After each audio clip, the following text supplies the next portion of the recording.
So let's take a minute to go over all of Leroy's moves that have special properties like Power Crush and whatnot, as well as just do an overview of some of his basic tools.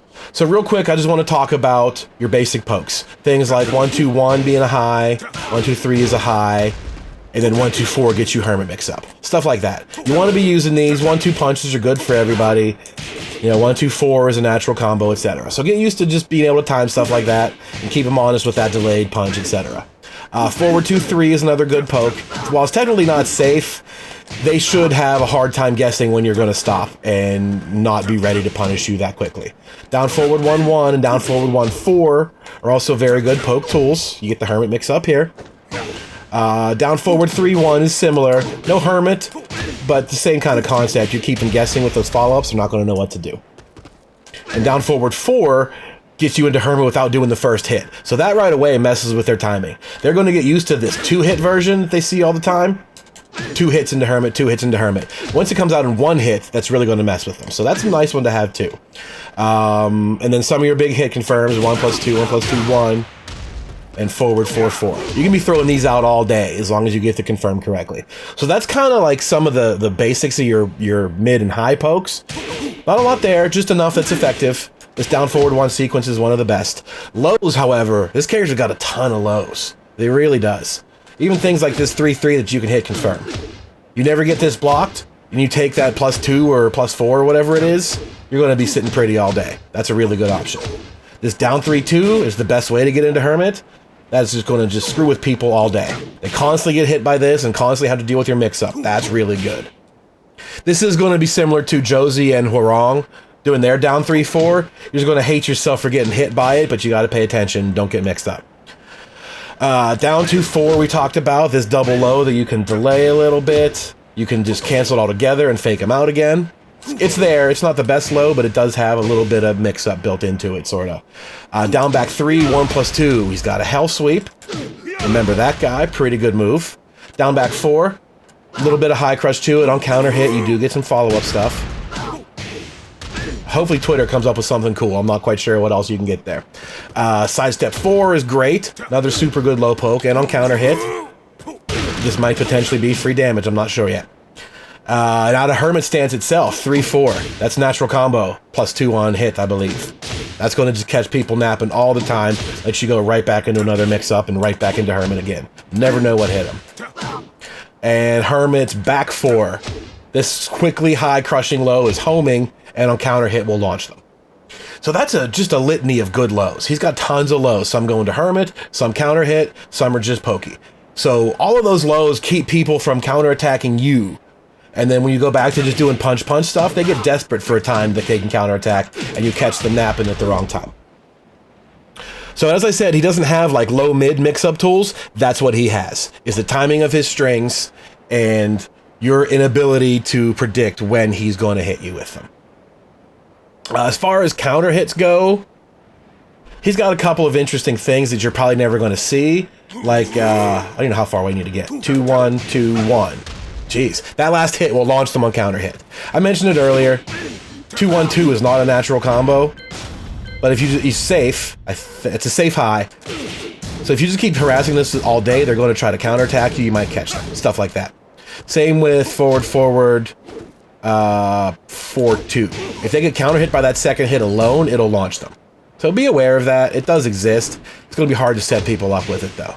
Same as this, forward 4-4. We talked about you learn to hit confirm this, which is what you're going to be doing 90% of the time. But if you do happen to catch them getting counter hit by this one alone, it's screw attacks. So that does exist, just be aware of it. Other counter hit stuff, his down 1+2 is a launcher. Back 1 does this follow-up animation.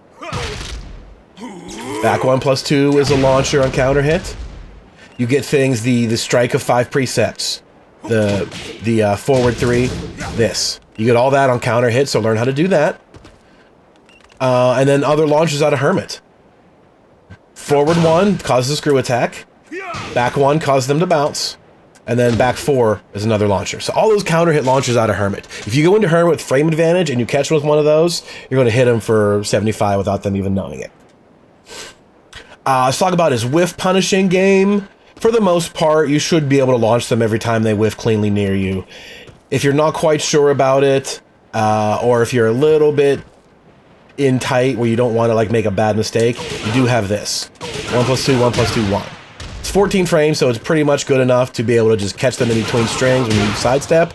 And if you're wrong, you can stop and don't have to take the risk by hit confirming it. Otherwise, if you do get a clean sidestep and you know you got them, down forward 2, 1 plus 2 has pretty solid range. Not as good as Julia's twisting arrow cannon, but pretty damn good for a down forward 2. And even better, it's forward forward 2, 2. Just look at the stupid range on this move. For being a natural launcher. Those are your Wif Punishers. The punch strings for 56, which you can hit confirm and stay safe if you're not sure. A really good launcher, and a really good super long range launcher. Those are what you want to focus on when you're Wif Punishing way out here.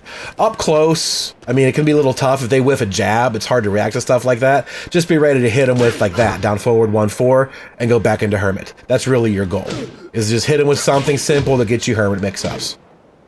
Or, you know, the wall bounce or something if you happen to be right there. Oh, I didn't go over that. Down back 2, 1 plus 2. This only works on grounded opponents. It's kind of just like a stomp attack. So anyway, that was your Wif Punishers. You can get away with just throwing this out to Wif Punish 2, forward 4, 4, and back 3. Get some damage and combos that way. Also pretty decent. If you want to get used to just throwing out launchers, you do have this. And stuff like that. So he's got plenty of good Wif Punishing tools, and most of which do big damage or combo anyway. Let's cover all of his parries again. Down back 1 plus 2 is the Sabaki parry. He'll just eat up your attack and hit you anyway. Causes the wall splat. Back 2 is a manual parry that if you just stand there, it'll parry the entire string, assuming there's not a huge gap, and then you press 1 or 2 to follow up and hit them and do your damage that way. They shouldn't be ever able to block your follow-up unless you wait too long to do it. So you do have the kind of little bit of a timing there, but you'll get used to it. As soon as you parry something, counterattack. You should be okay. Forward 3 plus 4. He does the same thing, the same parry as back 2 when he's walking forward like this, except this doesn't work on elbows and knees and stuff like that. Same concept though, you get that 1 or 2 button follow-up, just not as good a version as back 2 is. You can see it's basically the same thing, you know, he's doing the same sort of stance. And he walks forward with this one. And then the other parry is the Hermit stance automatically parries low and gives you plus 16. Whether that's a real damage or not, I'm not sure yet, but we'll find out soon enough. Let's go over wall bounce moves. A little new trick that everybody seems to have these days. Up forward 2, probably the best one. Because it beats lows, this is plus 1 on block. You really can't argue with that. That's a super good move. Hermit 1 plus 2, also causes wall bounce. This is only minus 10 on block. 15 frame startup, minus 10 is pretty damn good. And down forward 1 plus 2 is an armored power crush wall bounce. So consequently, this one is minus 14. That's his only power crush, as I mentioned earlier. Down forward 1 plus 2 is the only one that he has. And it's the best one, you know, you get a bounce and the damage and all that, so it's better than getting, you know, 12 damage for risking yourself it that way. At least you get a good reward. It's his only power crush, so if you need it, that is there, but as I said earlier, you're better off to just parry if you think you need to get out of jail free. You have back 2 as a parry. His Screwattack moves. Several screw attacks. You're going to use half of them probably in day-to-day life. 1, 2, 3. This is one you're probably never going to use. And in fact, even on counter hit, you won't get this one. Like that doesn't do anything. But back 3, on the other hand, does. That's pretty much the same kick. But the natural version of it causes a screw attack on normal hit. Back 4, same thing. Doesn't cause it on normal hit, I'm sorry. But as a combo, it does. Screw attack like that. Forward 4, 4. This one will get some pretty decent use. And then Hermit stance, forward 1 is a screw attack, and Hermit 2, 1 is a screw attack. You're going to use those a lot too. Homing moves. The only one of those that was a homing move for sure is this back 4. The rest of them technically aren't homing. They might track a little bit, but not actual homing. Forward 2 is also homing. Despite on contact how he stops, that is homing. Go figure. Forward 2, 3, 4. The whole string's not natural, but you can start with that homing attack and catch them guessing. follow up, or don't follow up, go into Hermit from there. So forward 2, back 4, safe mid-homing move is a good one. Forward 3. This guy is a high homing move, it's +1 on block. You get ground follow-ups from it. And Hermit's back 4. This counter hit launching low is also homing. So the last real special property moves he would have are Rage Arts. His generic Rage Art is pretty, like I mean, it's pretty generic. There's nothing special about it. Oops. Other than just being awesome. It's a fantastic looking Rage Art. You're done. Boom. Same as anybody else's. 55 to 85 damage. Nothing special about it. Mid, launch punishable, decent range. Same as everyone else. Forward 1+2 is his Rage Drive. This works mostly like Death Fists, Paul, and Leo, for example. You pretty much just get a wall bounce no matter where it ends up. Like, they'll pretty much hit the wall anywhere you go. You should be able to time it just right so that it might resplat, but it really might depend. Like, if you get them right before they hit the ground, you might be able to resplat with this. Some do this, some don't. But either way, his is the long-range blast type of Rage Drive. Does not cause a launcher out in the open, but gets you the wall from pretty much anywhere. That hits them hard. So that's it. That's pretty much his moveset. As I mentioned, there's not really mix-up strings in there. He thrives on you making mistakes. You trying to attack him when it's the wrong situation. His pressure with his low pokes and transitioning into Hermit will make you crazy all day long. He's got really good lows, and he's constantly going to end up in that Hermit stance, which is really good because when you want to panic and counter poke against somebody that's doing this to you, your best options are duck jabs or down 4s, and Hermit's going to eat those up automatically. So you really have to be careful about hitting this guy in the wrong situation.